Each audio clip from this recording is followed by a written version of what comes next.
Hello everyone. सो हमने last video में देखा था टू सेक्टर मॉडल और आज हम शुरू करेंगे three sector economy. Three sector economy में हम गवर्नमेंट सेक्टर को इंट्रोड्यूस करेंगे और थ्री सेक्टर मॉडल को पढ़ेंगे। थ्री सेक्टर मॉडल का फॉर्मूला मैंने पिछली वीडियोज़ में भी डिस्कस किया था, that is AD equal to C+G+I। अब AD that is aggregate demand, C consumption, G government expenditure plus I investment. Consumption कौन करता है? Consumption is done by the households, government expenditure is done by the government and investment is done by the firms. तो अब हम three sector देख रहे हैं, consumption, government expenditure and investment. अब देखते हैं कि due to inclusion of the government sector it has direct effect on the equilibrium level of income in two ways. अपनी जो इक्विलिब्रियम लेवल ऑफ इनकम है उस पर डायरेक्ट इफेक्ट होगा और दो तरीके से होगा। कैसे होगा वो देखते हैं। हमारा जो गवर्नमेंट सेक्टर होता है वो गवर्नमेंट एक्सपेंडिचर करता है, जैसे बहुत सारे पब्लिक हॉस्पिटल्स बनवाता है, स्कूल्स बनवाता है, गवर्नमेंट स्कूल्स, और बहुत सारी पब्लिक फैसिलिटीज़ प्रोवाइड करवाता है। पब्लिक डिस्ट्रीब्यूशन सिस्टम है या बहुत सारी पॉलिसीज़ हैं, स्कीम्स हैं या ट्रांसफ़र रिसीट्स हैं लाइक ओल्ड एज पेंशन्स वगैरह हैं, स्कॉलरशिप्स वगैरह हैं। तो गवर्नमेंट के मोटे मोटे खर्चे दो तरीके से होते हैं, कुछ गवर्नमेंट एक्सपेंडिचर करता है और कुछ गवर्नमेंट ट्रांसफ़र रिसीट्स करता है। और गवर्नमेंट की इनकम क्या होती है? गवर्नमेंट की इनकम होती है tax which are provided by the individuals to the government in the form of income tax, in the form of GST, sales tax, custom duty, जो हम आगे पढ़ेंगे आगे के सेमेस्टर में डिटेल में। अब due to the inclusion of the government sector ना, पहले हमने टू सेक्टर में क्या पढ़ा था?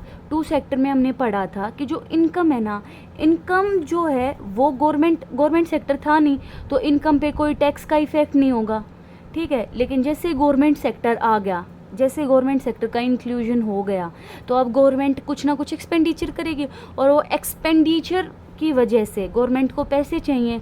गवर्नमेंट वो पैसे कैसे लेके आएगी? गवर्नमेंट वो पैसे टैक्सेस के रूप में लेके आएगी। पर्सनल टैक्स लगाएगी, इनकम टैक्स लगाएगी, direct indirect tax, different type of taxes. और गवर्नमेंट कुछ ना कुछ ह्यूमन्स को स्कॉलरशिप देती है, ओल्ड एज पेंशन देती है, उसको हम ट्रांसफ़र रिसीट्स बोलते हैं।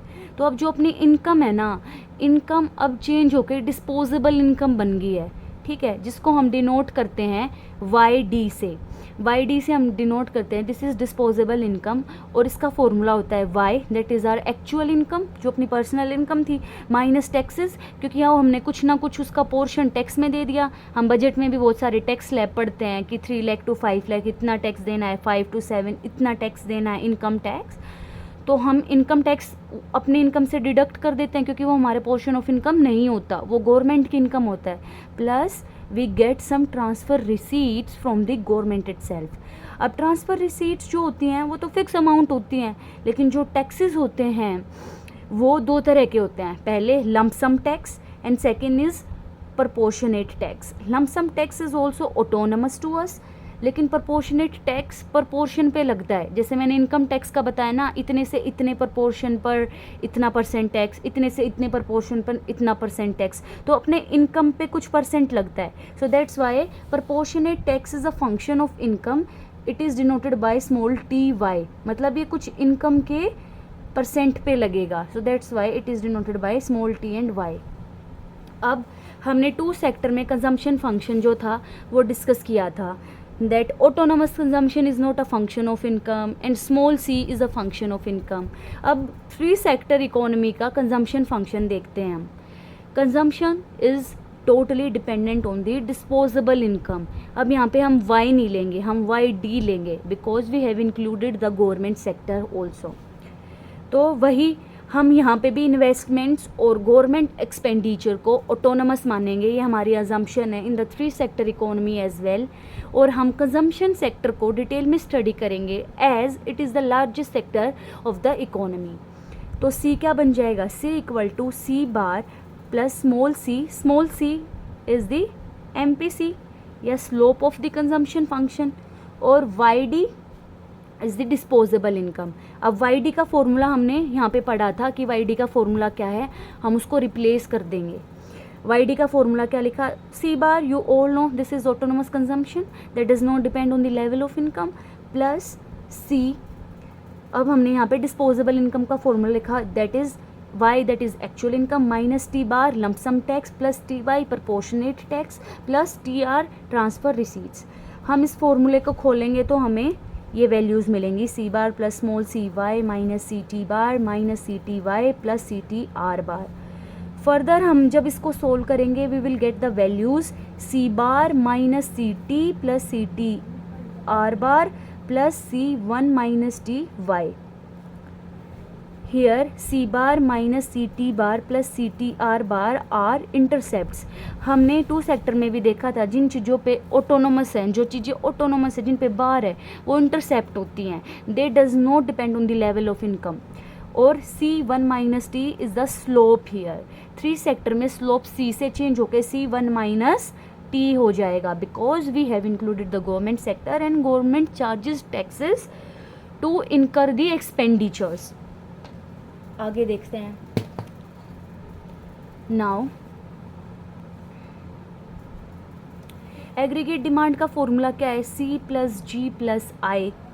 ए डी इक्वल टू, हम जी को क्या लेना है जी बार, आई को क्या लेना है आई बार, और सी की वैल्यूज़ हम निकाल चुके हैं that is C bar plus small C T R bar minus C T bar plus C one minus T Y plus G bar plus I bar. अब जितनी भी बार की वैल्यूज़ हैं उनको हम ए बार से सब्सटीट्यूट कर देंगे तो हमें क्या मिलेगा, हमें मिलेगा A D equal to A bar plus C one minus T Y. हमने ए बार की प्लेस पे ये और ये पांचों वैल्यूज़ को ए बार से रिप्लेस कर दिया because they are autonomous to us, they does not depend on the level of income, they are intercept. अब हम थ्री सेक्टर इकोनॉमी का अगर इक्विलिब्रियम फंक्शन ड्रॉ करना है, क्योंकि ये भी न्यूमेरिकल में पूछा जाता है कि थ्री सेक्टर इकोनॉमी का डायग्राम बना के दिखाओ, तो ये डायग्राम है, ये लाइन ऑफ इनइक्वालिटी है दैट इज़ 45 डिग्री।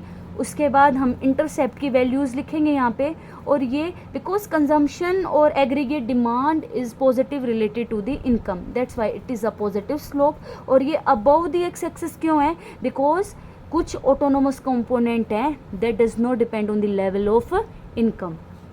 अब न्यूमेरिकल्स में क्या क्या पूछेगा, न्यूमेरिकल में firstly they will ask you about the equilibrium level of income. और equilibrium level of income according to Keynesian theory क्या इक्वेशन है, y equal to A D. तो y हमने यहाँ पे ए डी की वैल्यू रख दी that is C bar plus I bar plus G bar plus C T R bar minus C T bar plus C one minus T Y. y minus ये y वाली value इधर ले गए ताकि हम y को कॉमन ले सकें, तो ये हो जाएगा minus C one minus T Y बार, और इस सारे ऑटोनोमस कंपोनेंट को हमने ए बार से रिप्लेस कर दिया। तो we will get the equilibrium condition as y equal to one minus C one minus T into A bar, y equal to one upon one minus C one minus T A bar. Equilibrium condition in the three sector. इस फॉर्मूले को note भी कर लो और ये learn करते रहना, क्योंकि यही वाला जो फॉर्मूला है इसी के बेस पे न्यूमेरिकल का फर्स्ट पार्ट तो यही होता है, equilibrium level of national income बताना। Equilibrium condition in the three sector multiplier. Three sector multiplier also known as the government sector multiplier is denoted by the alpha g। और वो कैसा होगा, क्योंकि हमने मल्टीप्लायर की डेफिनेशन में देखा था, मल्टीप्लायर क्या होता है, we calculate the change in the equilibrium level of income due to change in the government spending, that is known as government sector multiplier here, या autonomous component की changing। तो ये क्या होगा del Y upon del A bar is equal to one upon one minus C into one minus T. This is denoted by alpha G also known as the government sector multiplier. ये इसका formula है और सारी values तुम्हें question में given होंगी।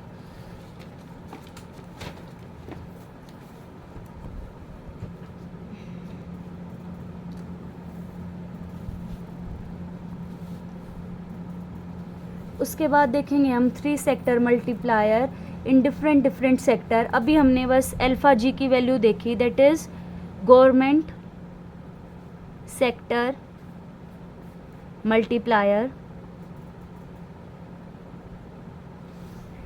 AD का formula क्या होगा, C bar plus I bar plus G bar plus small c TR bar minus CT bar plus C1 minus TY. This is equation 1. अब हम देखेंगे क्योंकि बहुत बार न्यूमेरिकल्स में पूछा जाता है that tell us about the investment multiplier या ट्रांसफ़र मल्टीप्लायर या tax multiplier. So there are different type of multipliers in the 3 sector economy. तो अगर कोई तुमसे पूछे कि कंजम्पशन मल्टीप्लायर बताओ, अब कंजम्पशन मल्टीप्लायर क्या होगा, consumption multiplier is as same as the alpha G, that is 1/1 minus C 1 minus T. हम इसको डिफ्रेंशिएट कर देंगे इक्वेशन 1 को with respect to C bar. It is very easy. इस इक्वेशन को देखो, ये क्या है, del Y equal to 1/1 minus C 1 minus T into change in autonomous components. अब ऑटोनोमस कंपोनेंट्स में से बस हम सी बार को चेंज कर रहे हैं. तो जब हम इसको डिफ्रेंशिएट करेंगे तो ये वैल्यू तो एज इट इज़ रहेगी 1/1 माइनस सी 1 माइनस टी, और सी बार की जगह क्या आ जाएगा 1 + 0. तो ये वैल्यू तो सेम ही रही एज अल्फा जी. अगर इन्वेस्टमेंट मल्टीप्लायर करेंगे तो आई बार के रिस्पेक्ट में डिफ्रेंशिएट करेंगे तब भी सेम वैल्यू आ जाएगी 1/1 minus C 1 minus T 1 + 0 is also known as the investment multiplier. जब हम government multiplier that is alpha G की वैल्यू निकालेंगे वो भी सेम ही रहेगी because G bar is an autonomous component, it is constant. तो इसको डिफ्रेंशिएट करेंगे with respect to G bar तो we will get as 1/1 minus C 1 minus T. लेकिन जब हम ट्रांसफ़र मल्टीप्लायर और टैक्स मल्टीप्लायर की बात करते हैं, क्योंकि इधर देखो ट्रांसफ़र मल्टीप्लायर क्या है, small C T R bar. जब इसको डिफ्रेंशिएट करेंगे तो हमारे पास स्मॉल सी आएगा और टैक्स मल्टीप्लायर में माइनस सी आएगा. तो वही चेंजेस हो जाएंगे. Differentiate with respect to transfer receipts equation 1 we will get the values 1/1 minus C 1 minus t small c. This is transfer multiplier. Differentiate with respect to t bar, that is tax multiplier, minus small c 1 minus c 1 minus t. तो ये बस simple differentiate करके करने हैं, मतलब इतना complicated है नहीं, ईजी है. उसके बाद हम देखते हैं न्यूमेरिकल. एक न्यूमेरिकल का एग्जाम्पल मैंने इसीलिए लिया है क्योंकि इससे तुम्हें ईजी भी होगा और ऐसे क्वेश्चंस ही आते हैं सेमेस्टर एग्जाम में. अब न्यूमेरिकल देखते हैं न्यूमेरिकल में क्या गिवन है. न्यूमेरिकल में हमें सबसे पहले है consumption function given that is 20 + 0.8 YD. अब जब तुम late consumption function is 20 + 0.8 YD. अब जब भी तुम YD देख लो तो समझ जाना कि 3 सेक्टर इकोनॉमी है, 2 सेक्टर इकोनॉमी नहीं है, क्योंकि डिस्पोजेबल इनकम दे दी है तुम्हें. देन इन्वेस्टमेंट 50 गिवन है, गवर्नमेंट एक्सपेंडिचर 20 गिवन है, एंड टैक्सेस लमसम दिए हुए हैं तुम्हें टी बार वो 10 गिवन है. और तुमसे पूछा क्या गया है, सबसे पहला मैंने तुम्हें बताया ही था find the equilibrium level of income. दूसरा क्या पूछा गया है, find equilibrium level of consumption and saving. तीसरा क्या पूछा गया है, show equality of leakages and injections. चौथा क्या पूछा गया है, calculate equilibrium level of national income when government spending is reduced by 10. Fifth क्या पूछा गया है, calculate equilibrium level of national income when tax revenue are increased by 10. तो न्यूमेरिकल डिस्कस करते हैं. न्यूमेरिकल में सबसे पहला पार्ट क्या था, we have to find the equilibrium level of national income.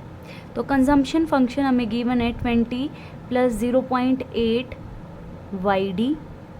हमें पता है aggregate demand in 3 sector economy क्या होती है, C + G + I. We have all the values, so substitute the values of C, G and I respectively.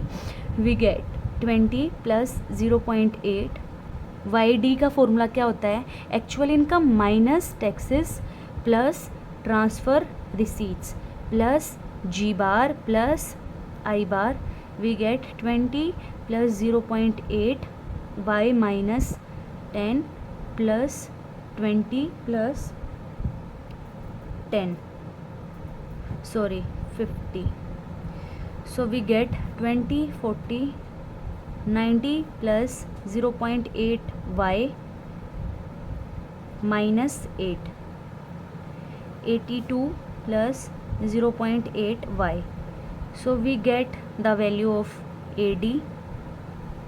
Now for equilibrium condition we have to equate the AD value to y equal to AD. So y equal to 82 plus 0.8 y minus 0.8 y 82. So we get 0.2 y equal to 82. Y equal to 82, 2 into 10, 2 4 जा, तो हमारे पास equilibrium level of income जो आ गया है वो है 410. So in second part we have to tell the equilibrium level of consumption and saving. तो हमारे पास consumption function was given as 20 plus 0.8 yd.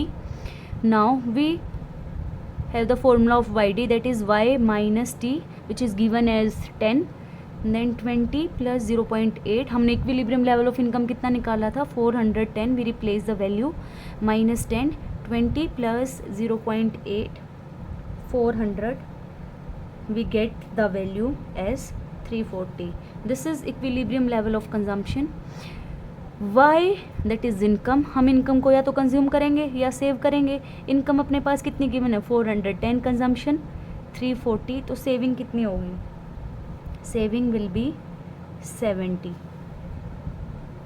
उसके बाद एक क्वेश्चन था equality of leakages and injections. अब हम 3 सेक्टर इकोनॉमी में लीकेजेस और इंजेक्शंस का फॉर्मूला क्या होता है. लीकेज या तो हम सेविंग करके कर सकते हैं या टैक्स, और इंजेक्ट हम या तो इन्वेस्टमेंट करके कर सकते हैं या गवर्नमेंट एक्सपेंडिचर. तो ये 3 सेक्टर इकोनॉमी का लीकेजेस और इंजेक्शन का फॉर्मूला है रिस्पेक्टिवली. अब हम वैल्यू रिप्लेस कर देंगे. हमारे पास वैल्यूज़ क्या क्या गिवन है, जो भी हमारे पास वैल्यूज़ गिवन होंगी वो हम वैल्यूज़ रिप्लेस कर देंगे. सेविंग हम निकाल चुके, टैक्स हमारे पास गिवन है, इन्वेस्टमेंट हमारे पास गिवन है और गवर्नमेंट एक्सपेंडिचर हमारे पास गिवन है. तो ये वैल्यूज़ रिप्लेस करके हम लीकेजेस और इंजेक्शंस को इक्वेट कर सकते हैं. जो फोर्थ पार्ट है उसमें है calculate the effect of equal change in tax revenue and government spending on national income. Calculate the equilibrium level of national income and government spending is reduce by 10. तो government spending को यहाँ से reduce कर देना. यहाँ पे given है government spending 20, यहाँ पे 10 कर देना और सेम वे में इसको जो है सोल्व करना है. और एक पार्ट था calculate the equilibrium level of national income when the tax revenue is increase by 10 units. तो अब यहाँ पे 10 की जगह 20 हो जाएगा और सेम वे से सोल्व हो जाएगा. अब हम डिस्कस करेंगे budget surplus. The budget surplus can be defined as the excess of government revenue in form of taxes over its total expenditure which consist of purchases of goods and services and transfer payments. अब जो government है, government की कुछ खर्चे होंगे, कुछ expenditure होगा जो वो करती है, जैसे पब्लिक फैसिलिटीज़ प्रोवाइड करवाने के लिए या एजुकेशन प्रोवाइड, हॉस्पिटल फैसिलिटीज़ या medical colleges, defence expenditure. Government के बहुत सारे एक्सपेंडिचर होते हैं और गवर्नमेंट की बहुत सारी ट्रांसफ़र रिसीट्स भी होती हैं. और गवर्नमेंट का इनकम का सोर्स क्या है? गवर्नमेंट का इनकम का सोर्स है टैक्सेस. तो बजट सरप्लस की सिचुएशन कब आएगी? कब? अब तुम एक इंडिविजुअल की तरह सोचो, तुम्हारे पास सरप्लस कब होगा? जब तुम्हारी इनकम ज़्यादा होगी और तुम्हारे एक्सपेंडिचर हो जाएंगे कम. तो बजट सरप्लस अगर गवर्नमेंट के नज़रिए से देखेंगे तो गवर्नमेंट का टैक्स रेवेन्यू तो ज़्यादा आ रहा है और गवर्नमेंट के खर्चे हो रहे हैं कम. तो अब इस डेफिनेशन को समझते हैं. The budget surplus can be defined as the excess of government revenue in form of taxes over its total expenditure which consists of purchases of goods and services and transfer payments. That is budget surplus की जो equation है वो क्या हो जाएगी? Taxes minus government purchases of goods and services minus tax receipts. And if taxes are proportionate tax दिए हुए हैं तो बजट सरप्लस की जो इक्वेशन है वो क्या हो जाएगी? T Y minus G bar minus T bar. T R bar changes in budget surplus due to changes in fiscal policy. अब कैसे भी बजट सरप्लस में कैसे चेंज आ सकता है, जब हम फिस्कल पॉलिसी को चेंज करते हैं। अब हम डिफरेंट एग्जाम्पल्स को लेके चलेंगे जो हमारी रीडिंग्स में गिवन है। मान लो an increase in government purchases will reduce the budget surplus. जब हम अपने गवर्नमेंट परचेजेस को बढ़ाएंगे, जब हम इस चीज़ को बढ़ा देंगे तो हमारा जो बजट सरप्लस है वो रिड्यूस हो जाएगा। अब यहाँ से हमें नेगेटिव रिलेशन तो देखने को मिल ही रही है, लेकिन ये एक्सप्लेनेशन काफ़ी नहीं होगी, हम इसका रीज़न देखेंगे। So due to increase in government purchases, जब भी हम गवर्नमेंट के एक्सपेंडिचर को इंक्रीज़ करते हैं तो एक मल्टीप्लायर इफेक्ट होगा। मल्टीप्लायर इफेक्ट को कैसे कैलकुलेट करेंगे? Change in income due to change in government purchases of goods and services is known as government sector multiplier. हम इस जी बार को यहाँ डिवाइड से लेके यहाँ मल्टीप्लाई में ले गए। However, a fraction of it will be collected as taxes। लेकिन कभी भी मान लो गवर्नमेंट कुछ भी एक्सपेंडिचर कर रही है, मान लो जैसे अभी पार्लियामेंट बिल्डिंग बनी थी तो वहाँ पे वर्कर्स की एम्प्लॉयमेंट हुई होगी, तो उन्होंने भी कुछ वेजेस अर्न की होंगी, उन वेजेस पे कुछ टैक्स लगा होगा। तो due to change in government expenditure there will be change in taxes also occur. और वो हम कैसे कैलकुलेट करते हैं? By the help of tax multiplier, that is change in taxes T alpha G into alpha G bar. तो change in budget surplus कैसे calculate करेंगे? Change in budget surplus is defined as delta budget surplus equal to delta taxes minus delta G bar. Delta taxes को हम कैसे represent करेंगे? T alpha G into change in government expenditure minus change in government expenditure. Change in government expenditure को हम common ले लेंगे, T alpha G minus 1। Change in government expenditure into taxes, और इसको रिप्लेस कर देंगे अल्फा जी से, that is 1/1 minus C 1 minus T minus 1। Budget surplus की वैल्यू क्या आ जाएगी जब हम यहाँ से एलसीएम लेंगे? That is -1/1 minus C 1 minus T upon 1 minus C 1 minus T into change in government expenditure.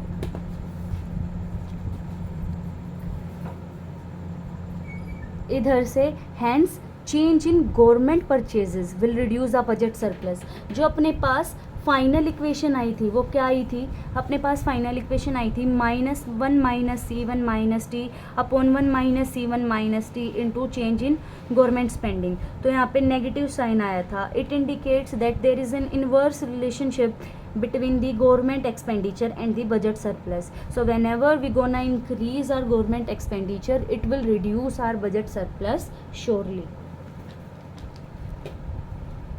एक दूसरा पॉइंट है, N increase in tax rate increases the budget surplus even though it causes a reduction in the level of income. Second point is an increase in tax rate increases the budget surplus. जब government tax rate को increase करता है तो अपना budget surplus जो है वो positive direction में मूव करता है, लेकिन इसका एक नेगेटिव इफेक्ट भी है।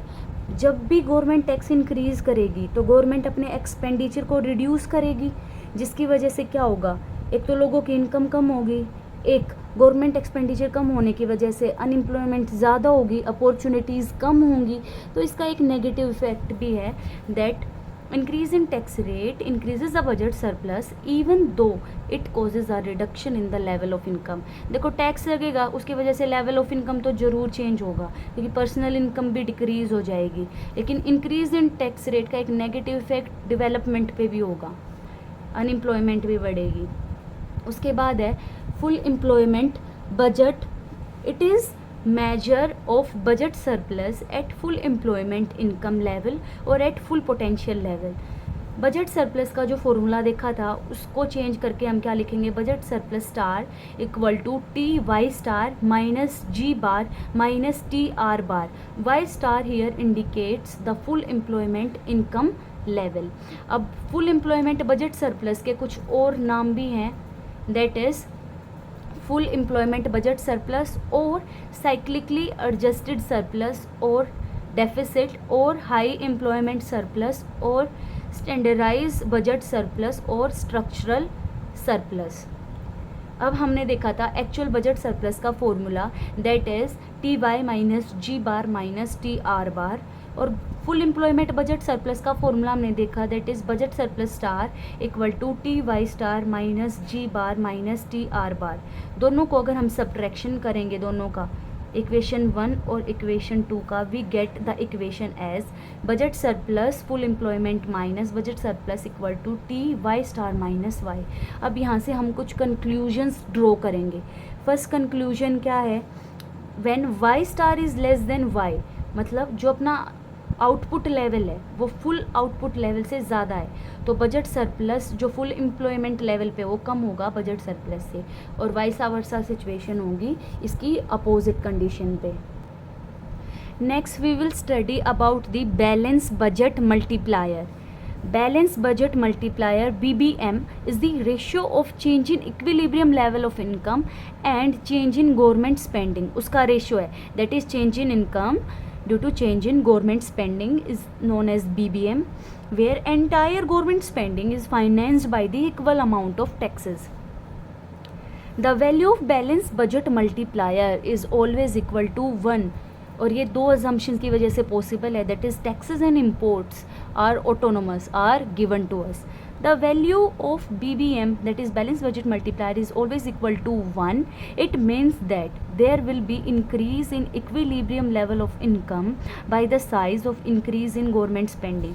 मतलब क्या है, जैसे ही हम गवर्नमेंट स्पेंडिंग को बढ़ाएंगे तो इनकम इंक्रीज होगी। अभी थोड़ी देर पहले हमने पढ़ा, जैसे ही हम टैक्स रेट को बढ़ाएंगे तो लेवल ऑफ इनकम डिक्रीज़ होगा, और अब हम पढ़ रहे हैं जैसे ही हम गवर्नमेंट स्पेंडिंग को बढ़ाएंगे तो लेवल ऑफ इनकम इंक्रीज़ होगा। और ये कैसे होगा, इसकी वर्किंग देखते हैं। Income increases because of expansionary effect of government spending is more than the contractionary effect of taxes. Government expenditure multiplier is more than the tax multiplier इस case में, that's why level of income increases. अब expansionary effect को, government के expenditure को हम कैसे show करते हैं, by the help of government multiplier, that is change in income due to change in government spending is known as 1/1 minus E1 minus T alpha G. Here T is zero because हम T को autonomous मान रहे हैं। On the other hand tax multiplier की value हमने देखी थी, क्या होती है, minus E1 minus C1 minus T into T bar. ये टी बार यहाँ से गया है, यहाँ से। Here also T is equal to 0।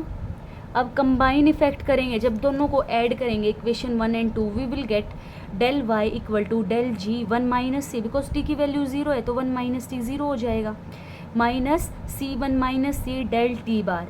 अब del G equal to del T bar, because entire government spending is finance by the equal amount of taxes, तो हम डेल टी को डेल जी बार से रिप्लेस कर सकते हैं। We will get del G 1 minus C minus del G 1 minus C small C. इधर से del G 1 minus सी को कॉमन ले लेंगे, यहाँ से बचेगा 1, यहाँ से बचेगा माइनस सी, तो 1 minus C 1 minus C cut out हो जाएंगे, डेल जी बचेगा डेल वाई के equal, this is del Y. तो del Y upon del G equal to 1, और यही हमने बैलेंस बजट मल्टीप्लायर इक्वेशन की डेफिनेशन में देखा था, that change in income due to change in government spending is always equal to 1 and is always equal to the balance budget multiplier. इसको अगर हम कंक्लूड करें in simple words, we will get change in income is equal to 1/1 minus C1 minus T del G due to expansionary fiscal policy by the government, and contractionary policy due to taxes is determined by the tax multiplier as C1 minus C1 minus T del T bar when T is not equal to 0, और जब T is equal to 0 we will get the values 1 minus C del G minus small c1 minus C del T bar. So here we conclude that if del G equal to del T bar means entire government spending is financed by the taxes, तो उस case में अपनी income जो है वो rise करेगी definitely. और जब डेल जी मतलब गवर्नमेंट परचेजेस जब एक ग्रेटर देन दी टैक्सेस हैं तब भी अपनी इनकम राइज करेगी। जब change in government spending less than है चेंज इन टैक्सेस के, तो उस केस में जो अपना रिजल्ट है that will be very uncertain and ambiguous. So this is the last topic of this chapter, that is automatic stabilisers. अब automatic stabilisers हैं क्या, सबसे पहले इनकी डेफिनेशन देखते हैं। Automatic stabilisers is any mechanism in the economy that reduces the amount by which output changes in response to changes in autonomous aggregate demand. So automatic stabilisers किस काम के लिए होते हैं, क्या मैकेनिज़्म होता है इनका। सो जैसे ग्रेट इकोनॉमिक डिप्रेशन आया था, कभी भी इकोनॉमी में एक्सट्रीम सिचुएशंस होती हैं, like boom like situation, recession like situation, उसको सोल्व करने के लिए मैक्रो इकोनॉमिस्ट को बुलाया जाता है। और मैक्रो इकोनॉमिस्ट के पास एक टूल है दैट इज़ ऑटोमेटिक स्टेबलाइजर्स, जिसका वो यूज़ करके इन एक्सट्रीम फ्लक्चुएशंस को लेस कर सकते हैं। तो ऑटोमेटिक स्टेबलाइजर की डेफिनेशन क्या है, it is any mechanism in the economy that reduces the amount by which output changes in response to changes in autonomous aggregate demand components. जैसे कि ऑटोनोमस एग्रीगेट डिमांड कंपोनेंट में हम investment का example लेते हैं। कभी कभी एक ऑप्टिमिस्टिक सिचुएशन होती है, ऑप्टिमिस्टिक सिचुएशन में इन्वेस्टर्स बहुत ज़्यादा इन्वेस्ट करते हैं, जिसकी वजह से ऑटोनोमस एडी कंपोनेंट बहुत ज़्यादा बढ़ जाता है, मल्टीप्लायर इफेक्ट बहुत ज़्यादा होता है और आउटपुट में फ्लक्चुएशन ज़्यादा होती है। और कभी कभी एडवर्स सिचुएशन होती है जिसमें इन्वेस्टर्स पेसिमिस्ट सिचुएशन में होते हैं और ऑटोनोमस एग्रीगेट डिमांड कंपोनेंट बहुत ज़्यादा डिक्रीज़ हो जाता है, जिसकी वजह से आउटपुट में अगेन फ्लक्चुएशन होती है और रिसेशन लाइक सिचुएशन होती है। तो इन एक्सट्रीम सिचुएशन से बचने के लिए ऑटोमेटिक स्टेबलाइजर्स का यूज़ होता है, जिसमें प्रोपोर्शनेट इनकम टैक्स एक एग्जाम्पल है। The proportionate income tax is one of the important example of automatic stabiliser, और ये हम इस एग्जाम्पल के थ्रू समझेंगे। फर्स्ट केस में हम ऑटोमेटिक स्टेबलाइज़र का यूज़ करेंगे और आउटपुट में चेंज देखेंगे, और सेकंड एग्जाम्पल में हम ऑटोमेटिक स्टेबलाइज़र का यूज़ नहीं करेंगे और आउटपुट में फ्लक्चुएशन देखेंगे। तो ये हमने देखा del Y equal to 1/1 minus C1 minus T. मान लो इन्वेस्टमेंट में चेंज हो गया 1000 से, तो इन्वेस्टमेंट मल्टीप्लायर में क्या होगा, change due to investment change हमारे आउटपुट में कितना चेंज हुआ, 1/1 माइनस C1 माइनस टी। मैंने C की वैल्यू यहाँ पे ली है 0.9 और T की वैल्यू ली है 0.4, और इन्वेस्टमेंट में चेंज हुआ 1000 से, तो अपने आउटपुट में चेंज हुआ, मतलब अपनी इनकम में चेंज हुआ 2173.9 से। जब हम ये ऑटोनोमस कंपोनेंट की वजह से जो चेंज हुआ है और उसके साथ हम प्रोपोर्शनेट इनकम टैक्स को एक्सक्लूड कर देंगे, तो due to this change in autonomous component 10,000 का चेंज होगा आउटपुट में। और जब पहले हमने ऑटोमेटिक स्टेबलाइज़र का यूज़ किया था तो आउटपुट में जस्ट चेंज हुआ था 2173.9 से। तो ये जो एक्सट्रीम फ्लक्चुएशन है इसको एलिमिनेट कर देता है ऑटोमेटिक स्टेबलाइज़र। तो ये ऑटोमेटिक स्टेबलाइज़र की वर्किंग है।